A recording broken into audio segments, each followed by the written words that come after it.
ነው እንዴ መጫወት አምሮ ነው በየላይቭ ቤቱ በየእንትን ቤቱ ገብተው ታብታብ ለማድረግ ነው የመጣችሁት ነው ወይስ ለራሳችሁ ቢዝነስ ሰርታችሁ የራሳችሁን አይምሮ መገንባት የራሳችሁን አስተሳሰብ መገንባት ስትችሉ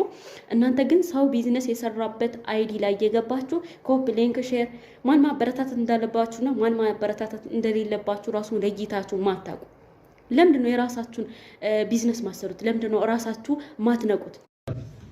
አንድ ሰው ይሞትና ተሰግዶበት ተቀበረ ከዚያም ከኢሻ ሰላት በኋላ ናዕሹ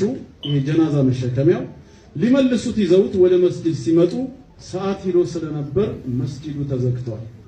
ስለዚህ ኻዲሞች ለፈጅር ሰላት ሲመጡ እንዲያነሱት በሚል ጀናዛ መሸከሚያውን ከመስጂዱ በር ላይ ከደረጃ ላይ ያስቀምጡታል ነገር ግን ለሊት 9 ሰዓት ተኩል አካባቢ አንድ ሰውዬ ወደ መስጂድ ሲመጣ መስጂዱ ዝግ ሆኖና በረንዳው ተከፍቶ አገኘው ይላል ሌሊት ሰግድ ይሆን ምን ይሆን እኔ እንጃ የተወሰነ ቢጠብቅም መስጂዱን የሚከፍተው ሰው አጣ ብርዱ በጣም ሲበረታበት ዞር ብሎ ሲያይ ጀናዛ መሸከሚያውን ካጠገቡ አገኘው በውስጡም ብልድ ልብስ ነገር አለ እና ይህ ሰው አገኘው ብሎ ጀናዛ መሸከሚያ ውስጥ ብርድ ልብሱን ለብሶ ለጥ ብሎ እንቅልፉን ተኛ አባቴ በብርድ ደንዝዞ የነበረው ሰውነቱ ትንሽ ምንቾት ሲያገኘው ነፍሱንም አያውቅ ለጥ ብሎ ተኝቶልሃል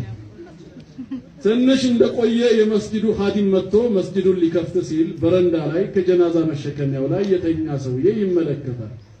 ምናልባት ከፈጅር በኋላ ሊሰገድበት ያመጡት ጀናዛ መሰለው ከኋላውም ሌሎች ሰዎች መጥቶ ግማሹ ሽንት ቤት ሌላው ውዱእ ሊያደርግ ይሄዳሉ ይህ በረንዳ ላይ ተኝቶ የሚያዩት ሰውዬ ወይም ጀናዛ ደግሞ ሁሉም ቀድሞኝ የመጡ ሰዎች ሊሰገድበት ያመጡት ጀናዛ ነው